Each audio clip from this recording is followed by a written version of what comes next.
Chapter 7 On the Trail of Gold And each day thereafter the sun rose earlier, and the day was longer, and the air was warmer.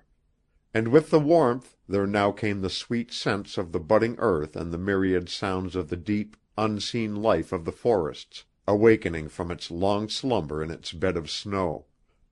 The moose birds chirped their mating songs, and flirted from morning till night in bough and air, and the jays and ravens fluffed themselves in the sun, and the snowbirds, little black and white beauties that were wont to whisk about like so many flashing gems, became fewer and fewer until they were gone altogether. The poplar buds swelled more and more in their joy, until they split like over-fat peas, and the partridges feasted upon them. And Mother Bear came out of her winter den, accompanied by her little ones born 2 months before, and taught them how to pull down the slender saplings for these same buds. And the moose came down from the blizzardy tops of the great ridges, which are called mountains in the north, and where for good reasons they had passed the winter, followed by the wolves who fed upon their weak and sick.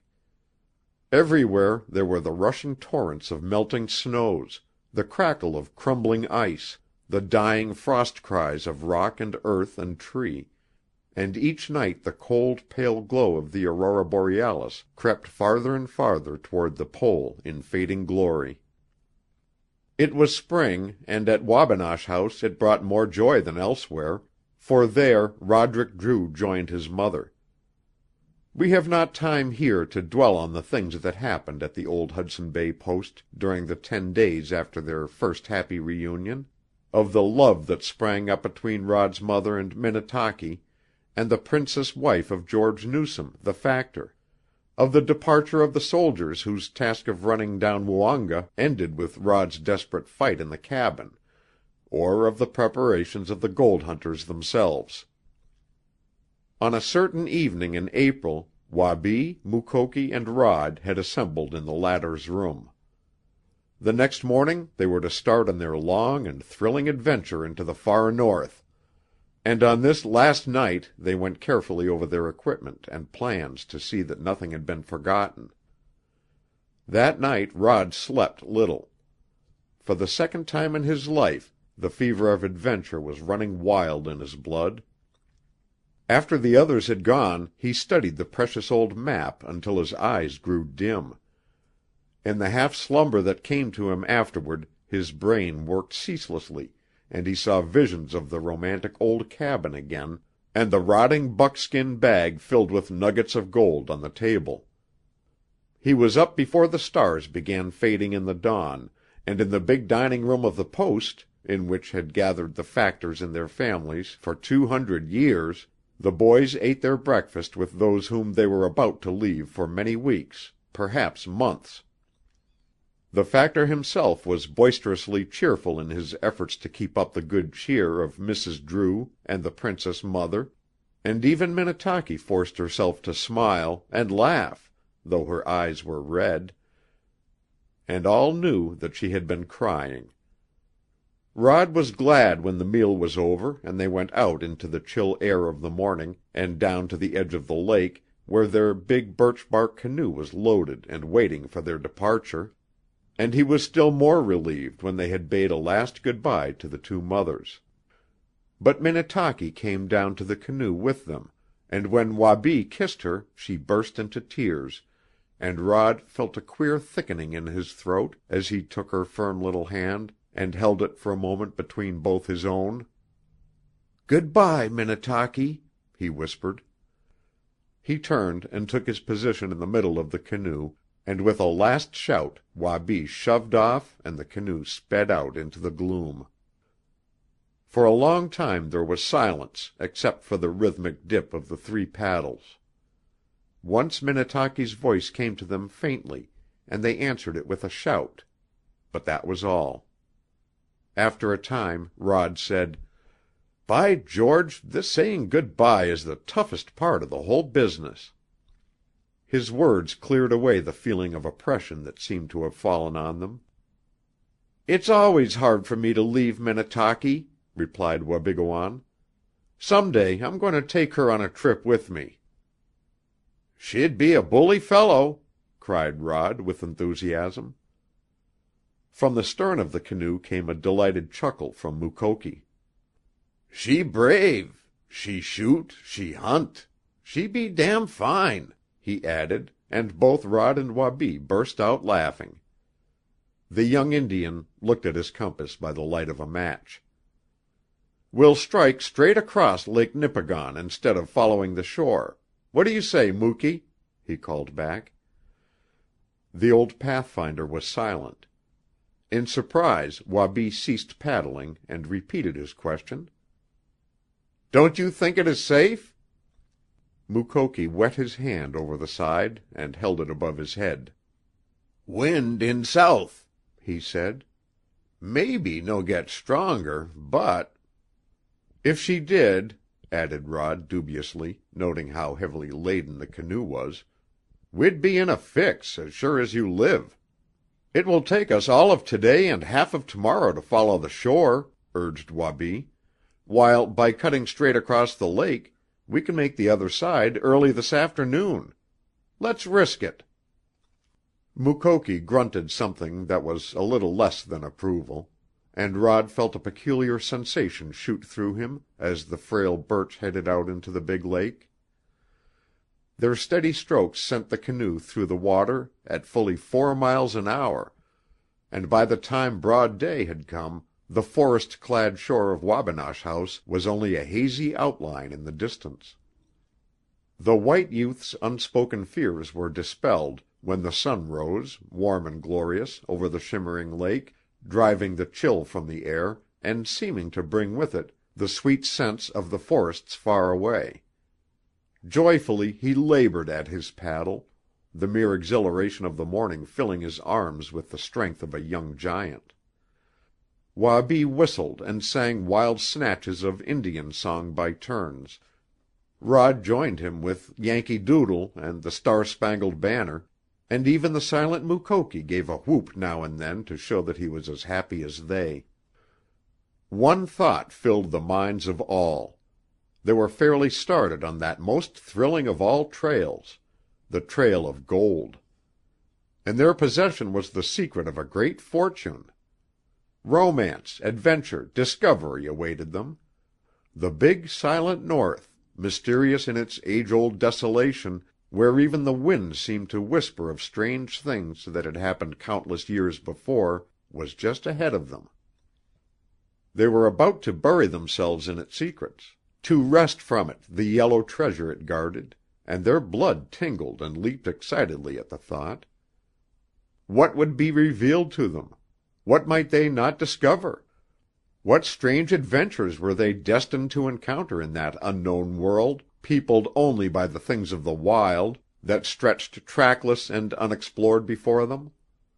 100 thoughts like these fired the brains of the 3 adventurers, and made their work a play, and every breath they drew one of joy. The lake was alive with ducks. Huge flocks of big black ducks, mallards, bluebills, and whistlers rose about them, and now and then, when an unusually large flock was seen floating upon the waters ahead of them, one of the 3 would take a pot shot with his rifle. Rod and Mukoki had each killed 2, and Wabi 3 when the old warrior stopped the fun. "No waste too much shooting on ducks," he advised. "Need shells. Big game."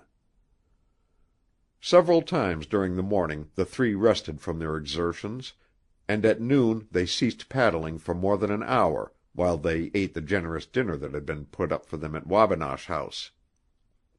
The farther side of the lake was now plainly visible, and when the journey was resumed all eyes eagerly sought for signs of the mouth of the Ombabika, where their stirring adventures of the winter before had begun. For some time Wabi's gaze had been fixed upon a long, white rim along the shore, to which he now called his companion's attention. "It seems to be moving," he said, turning to Mukoki. "Is it possible—" He paused doubtfully. "What?" questioned Rod. "That it's swans?" he completed. "Swans!" cried the young hunter. Great Scott! Do you mean to say that there could be enough swans—" "They sometimes cover the lake in thousands," said Wabi. "I have seen them whitening the water as far as one could see." "More swan as you count in 20,000 year," affirmed Mukoki. After a few moments he added, "Them no swan. Ice." There was an unpleasant ring in his voice as he spoke the last word, and though Rod did not fully understand what significance the discovery held for them, he could not but observe that it occasioned both of his comrades considerable anxiety. The cause was not long in doubt. Another half hour of brisk paddling brought them to the edge of a frozen field of ice that extended for a quarter of a mile from the shore. In both directions it stretched beyond their vision. Wabi's face was filled with dismay. Mukoki sat with his paddle across his knees, uttering not a sound. "What's the matter?" asked Rod. "Can't we make it?" "Make it!" exclaimed Wabigoon. "Yes, perhaps tomorrow or the next day."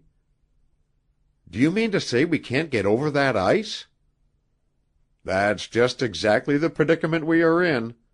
The edge of that ice is rotten." The canoe had drifted alongside the ice, and Rod began pounding it with his paddle. For a distance of 2 feet it broke off in chunks, then became more firm. "I believe that if we cut our way in for a canoe length or so it would hold us," he declared. Wabi reached for an axe. "We'll try it." Mukoki shook his head. But for a second time that day Wabigoon persisted in acting against the old pathfinder's judgment, something that Rod had never known him to be guilty of before. Foot by foot he broke the ice ahead of the canoe until the frail craft had thrust its length into the rotten field. Then, steadying himself on the bow, he stepped out cautiously upon the ice. "There!" he cried triumphantly. "You next, Rod. Steady!" In a moment Rod had joined him. What happened after that seemed to pass like a terrible nightmare. First there came a light cracking in the ice under their feet, but it was over in an instant. Wabi was laughing at him for the fear that had come into his face and calling his name, when with a thunderous crash the whole mass gave way under them, and they plunged down into the black depths of the lake. The last that Rod saw was his friend's horror-stricken face sinking in the crumbling ice. He heard a sharp, terrible cry from Mukoki, and then he knew that the cold waters had engulfed him, and that he was battling for his life under the surface. Fiercely he struck out with arms and legs in an effort to rise, and in that moment of terror he thought of the great sheet of ice. What if he should come up under it? In which direction should he strike out? He opened his eyes, but all was a black chaos about him. The seconds seemed like ages. There came a splitting, rending sensation in his head, an almost overpowering desire to open his mouth, to gasp for air where there was nothing but death. Then his head struck something. It was the ice. He had come up under the ice, and there was but one end to that. He began to sink again, slowly, as if an invisible hand were pulling him down, and in his despair he made a last frantic effort, striking out blindly, knowing that in another second he must open his mouth. Even under the water he still had consciousness enough left to know that he tried to cry out, and he felt the first gurgling rush of water into his lungs. But he did not see the long arm that reached down where the bubbles were coming up.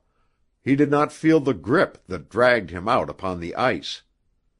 His first sense of life was that something very heavy was upon his stomach, and that he was being rubbed, and pummeled, and rolled about as if he had become a plaything of a great bear. Then he saw Mukoki, and then Wabigoon. "You go build fire," he heard Mukoki say, and he could hear Wabi running swiftly shoreward. for he knew that they were still upon the ice. The canoe was drawn safely up a dozen feet away, and the old Indian was dragging blankets from it. When Mukoki turned, he found Rod resting upon his elbow, looking at him. "That what you call him close shave," he grinned, placing a supporting arm under Rod's shoulder. With Mukoki's assistance the youth rose to his feet, and a thick blanket was wrapped about him. Slowly they made their way shoreward, and soon Wabi came running out to meet them, dripping wet. "Rod, when we get thawed out, I want you to kick me," he pleaded. "I want you to kick me good and hard, and then I'll take great pleasure in kicking you. And ever after this, when we do a thing that Mukoki tells us not to do, we'll kick some more." "Who pulled us out?" asked Rod. "Mukoki, of course. Will you kick me?" "Shake." And the two dripping, half-frozen young adventurers shook hands, while Mukoki chuckled and grunted and gurgled until he set the others bursting into laughter. Chapter 8. Recording by Roger Malene.